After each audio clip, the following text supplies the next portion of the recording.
بسم اللہ الرحمن الرحیم، اللہ کے نام سے جو رحمان اور رحیم ہے۔ یوم تأتی کل نفس تجادل عن نفسها وتوفى كل نفس ما عملت وهم لا يظلمون۔ ان سب کا فیصلہ اس دن ہوگا جبکہ ہر متنفس اپنے ہی بچاؤ کی فکر میں لگا ہوا ہوگا، اور ہر ایک کو اس کے کیے کا بدلہ پورا پورا دیا جائے گا، اور کسی پر ذرہ برابر ظلم نہ ہونے پائے گا۔ وضرب الله مثلا قرية كانت آمنة مطمئنة يأتيها رزقها رغدا من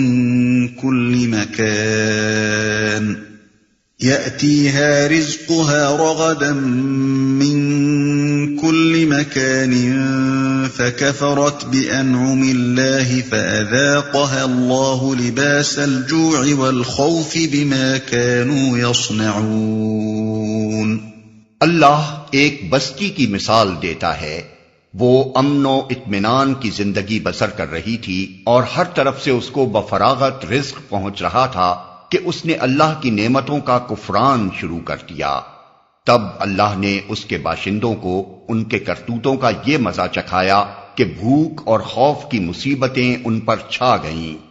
وَلَقَدْ جَاءَهُمْ رَسُولٌ مِّنْهُمْ فَكَذَّبُوهُ فَأَخَذَهُمُ الْعَذَابُ وَهُمْ ظَالِمُونَ۔ ان کے پاس ان کی اپنی قوم میں سے ایک رسول آیا مگر انہوں نے اس کو جھٹلا دیا، آخر کار عذاب نے ان کو آ لیا جبکہ وہ ظالم ہو چکے تھے۔ یہاں جس بستی کی مثال پیش کی گئی ہے اس کی کوئی نشاندہی نہیں کی گئی، نہ مفسرین یہ تعین کر سکے ہیں کہ یہ کون سی بستی ہے۔ بظاہر ابن عباس رضی اللہ عنہما کا یہ قول صحیح معلوم ہوتا ہے کہ یہاں خود مکے کو نام لیے بغیر مثال کے طور پر پیش کیا گیا ہے۔ اس صورت میں خوف اور بھوک کی جس مصیبت کے چھا جانے کا یہاں ذکر کیا گیا ہے، اس سے مراد وہ قحط ہوگا جو نبی صلی اللہ علیہ وسلم کی بعثت کے بعد ایک مدت تک اہل مکہ پر مسلط رہا۔ فَكُلُوا مِمَّا رَزَقَكُمُ اللَّهُ حَلَالًا طَيِّبًا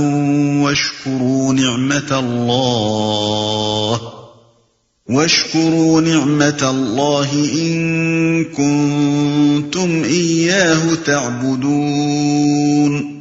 پس اے لوگو، اللہ نے جو کچھ حلال اور پاک رزق تم کو بخشا ہے اسے کھاؤ اور اللہ کے احسان کا شکر ادا کرو اگر تم واقعی اسی کی بندگی کرنے والے ہو۔ اللہ کے احسان کا شکر ادا کرو۔ اس سے معلوم ہوتا ہے کہ اس سورہ کے نزول کے وقت وہ قحط ختم ہو چکا تھا جس کی طرف اوپر اشارہ گزر چکا ہے۔ اسی کی بندگی کرنے والے ہو، یعنی اگر واقعی تم اللہ کی بندگی کے قائل ہو جیسا کہ تمہارا دعویٰ ہے تو حرام و حلال کے خود مختار نہ بنو۔ جس رزق کو اللہ نے حلال و طیب قرار دیا ہے اسے کھاؤ اور شکر کرو، اور جو کچھ اللہ کے قانون میں حرام و خبیث ہے اس سے پرہیز کرو۔ انما حرم عليكم الميتة والدم ولحم الخنزير وما أهل لغير الله به فمن اضطر غير باغ ولا عاد فإن الله غفور رحيم۔ اللہ نے جو کچھ تم پر حرام کیا ہے وہ ہے مردار اور خون اور سور کا گوشت اور وہ جانور جس پر اللہ کے سوا کسی اور کا نام لیا گیا ہو، البتہ بھوک سے مجبور ہو کر اگر کوئی ان چیزوں کو کھا لے بغیر اس کے کہ وہ قانون الہی کی خلاف ورزی کا خواہش مند ہو یا حد ضرورت سے تجاوز کا مرتکب ہو تو یقیناً اللہ معاف کرنے اور رحم فرمانے والا ہے۔ یہ حکم سورہ بقرہ آیت 3، سورہ مائدہ آیت 173 اور سورہ انعام آیت 35 میں بھی گزر چکا ہے۔ وَلَا تَقُولُوا لِمَا تَصِفُ أَلْسِنَتُكُمُ الْكَذِبَ هَذَا حَلَالٌ وَهَذَا حَرَامٌ لِتَفْتَرُوا عَلَى اللَّهِ الْكَذِبَ إِنَّ الَّذِينَ يَفْتَرُونَ عَلَى اللَّهِ الْكَذِبَ لَا يُفْلِحُونَ۔ اور یہ جو تمہاری زبانیں جھوٹے احکام لگایا کرتی ہیں کہ یہ چیز حلال ہے اور وہ حرام، تو اس طرح کے حکم لگا کر اللہ پر جھوٹ نہ باندھا کرو۔ جو لوگ اللہ پر جھوٹے افطرا باندھتے ہیں وہ ہرگز فلاح نہیں پایا کرتے۔ اللہ پر جھوٹ نہ باندھا کرو۔ یہ آیت صاف تصریح کرتی ہے کہ خدا کے سوا تحلیل و تحریم کا حق کسی کو بھی نہیں، یا بالفاظ دیگر قانون ساز صرف اللہ ہے۔ دوسرا، جو شخص بھی جائز اور ناجائز کا فیصلہ کرنے کی جرت کرے گا وہ اپنی حد سے تجاوز کرے گا، الا یہ کہ وہ قانون الہی کو سند مان کر اس کے فرامین سے استنباط کرتے ہوئے یہ کہے کہ فلاں چیز یا فلاں فعل جائز ہے اور فلاں ناجائز۔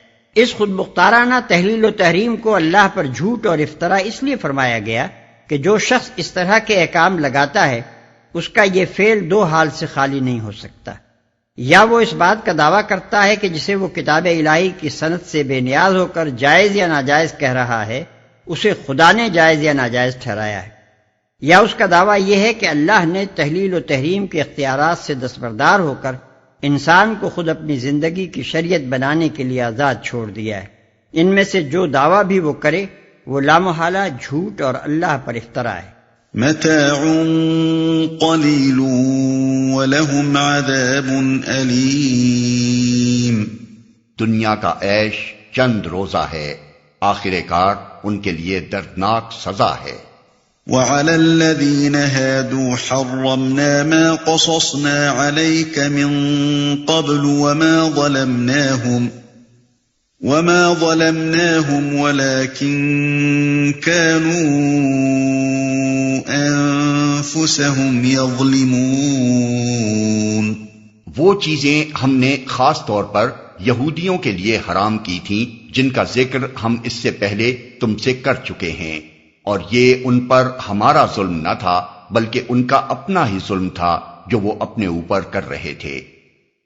وہ چیزیں، یہ پورا پیراگراف ان اعتراضات کے جواب میں ہے جو مذکورہ بالا حکم پر کیے جا رہے تھے۔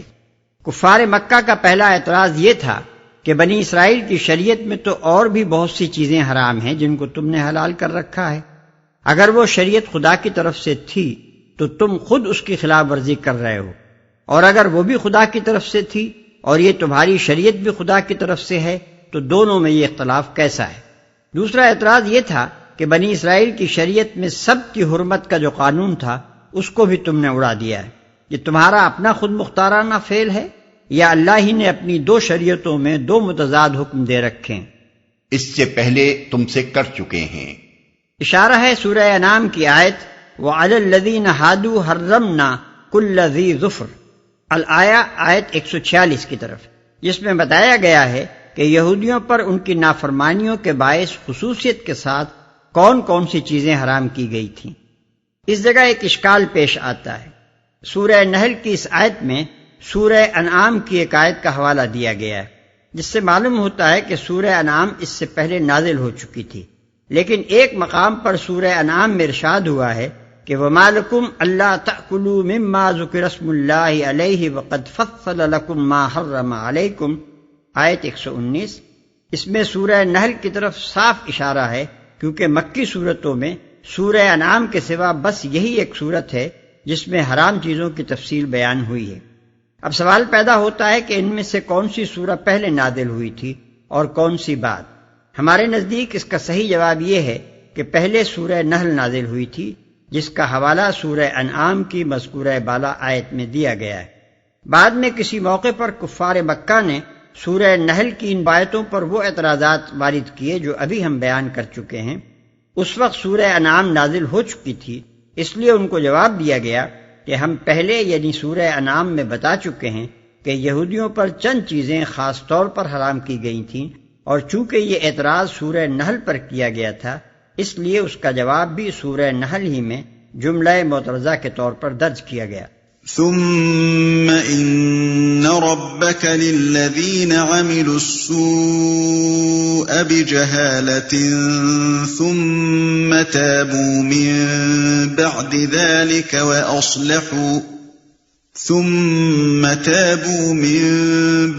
ذلك وأصلحوا إن ربك من بعدها لغفور رحيم۔